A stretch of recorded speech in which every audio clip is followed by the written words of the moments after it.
Hello नमस्कार साथियों, आप सभी का स्वागत है।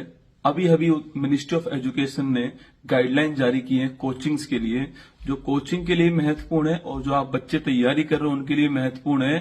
दोनों के लिए महत्वपूर्ण होंगी।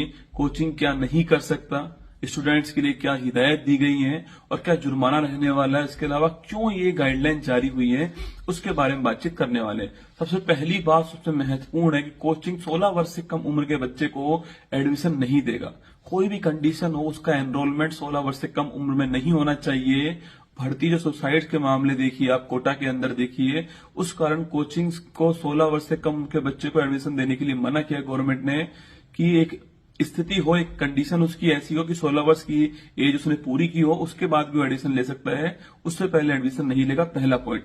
सेकंड बात, कोचिंग कोई भी भ्रामक वादा नहीं करेगा।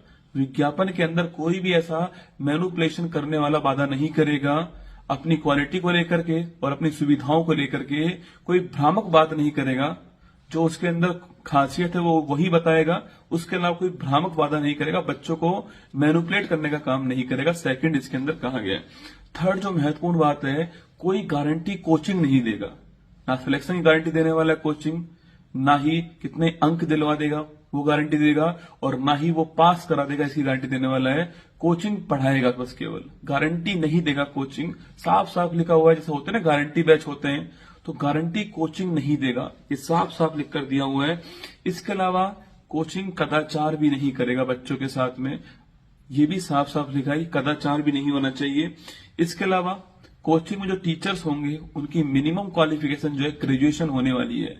मतलब कि स्नातक हो उनके पास, जैसे कि बीए हो, बीएससी हो या बीटेक हो, कोई भी फील्ड हो, उसके अंदर ग्रेजुएशन होना बड़ा जरूरी है। इससे कम का आपके क्वालिफिकेशन अनिवार्य है, इससे कम का क्वालिफिकेशन आपके लागू नहीं होगा।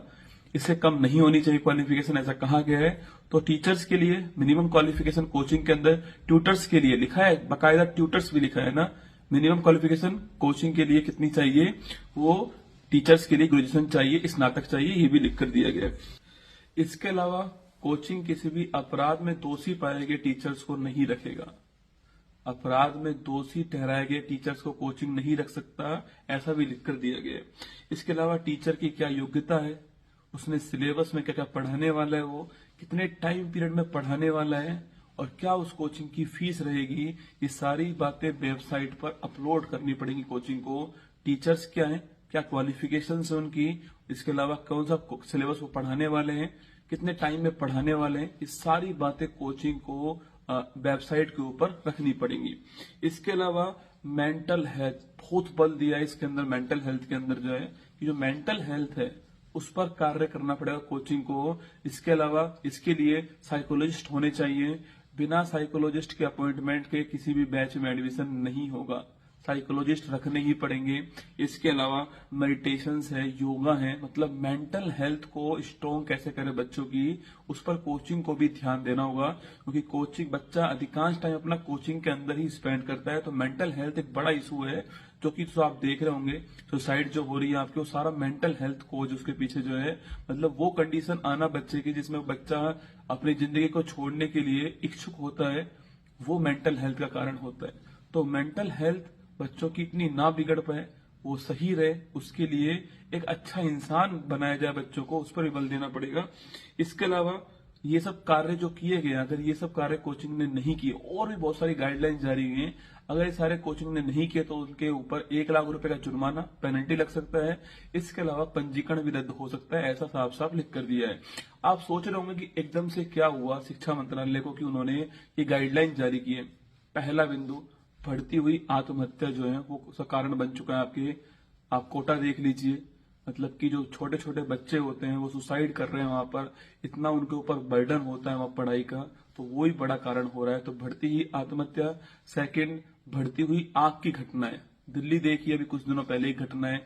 इसके अलावा आप गुजरात देखिएगा, आपके मतलब कोचिंग्स आपके टॉप फ्लोर पे चल रही हैं, सारी सुविधाएं हैं नहीं वहां पर, सारे मानकों को फॉलो नहीं किया जा रहा है वहां पर, और बच्चे जो है आप देखिए जब घटना होती है तो उस समय क्या स्थिति उत्पन्न होती है वो आपने देखी होगी। तो आग की घटनाएं, आत्महत्या की घटनाएं, घटती सुविधाएं, घटती क्वालिटी, ये दोनों भी बड़ा कारण हो रहा है। भ्रामक वादे, तो घटती सुविधाएं, घटती क्वालिटी कोचिंग्स के अंदर, और साथ में भ्रामक जो वादे हैं आपके, वो सब इसका कारण बनने वाले हैं। तो अभी हाल ही में शिक्षा मंत्रालय ने बहुत सारे डिसीजंस जारी किए, गाइडलाइंस जारी की है।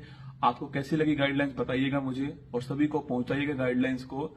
हर शिक्षक के पास में, हर स्टूडेंट्स के पास में ये पता होना चाहिए कि सरकार की क्या गाइडलाइंस है। ध्यान रखना अपना। जय हिंद, थैंक यू।